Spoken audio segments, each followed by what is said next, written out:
अस्सलामुअलैकुम रहमतुल्लाहि व बरकातुहू। प्यारे बच्चों, इससे पहले की वीडियो में हमने सरगर्मी या मंसूबा का सवाल नंबर 1 देखा था। आइए अब हम सवाल नंबर 2 हल करेंगे।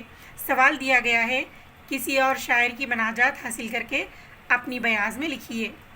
हमने इससे पहले आगा हशर काश्मीरी की मनाजात पढ़ी थी और अब हम किसी दूसरे शायर की मनाजात लिखेंगे। तो आप लोगों ने इस मनाजात को गौर से सुनकर अपनी बयाज में लिखना है। आइए शुरू करते हैं। करम मांगता हूँ, अता मांगता हूँ, इलाही मैं तुझसे दुआ मांगता हूँ। अता कर तू शाने करीमी का सदका, अता कर दे शाने रहीमी का सदका।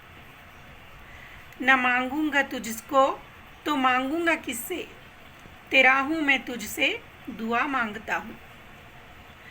जो मुफलिस हैं उनको तू दौलत अता कर, जो बीमार हैं उनको सेहत अता कर।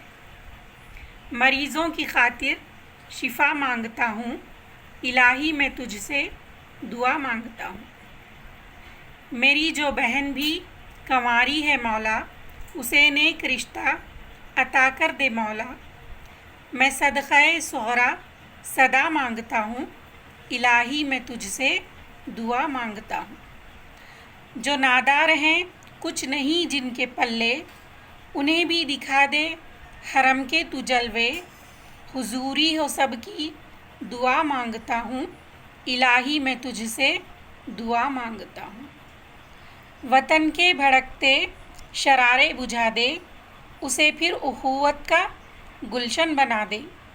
बस अब तो अमां की रिदा मांगता हूँ, इलाही मैं तुझसे दुआ मांगता हूँ। इलाही तुझे वास्तापन जतन का, हो शादाब गुंचा दिलों के चमन का। मैं सदक़े इमामुल वरा मांगता हूँ, इलाही मैं तुझसे दुआ मांगता हूँ। तो प्यारे बच्चों, आप इस दुआ को, इस मनाजात को अपनी बयाज़ों में लिखिए और पढ़िए। मिलते हैं अगली वीडियो में, तब तक के लिए अल्लाह हाफिज़।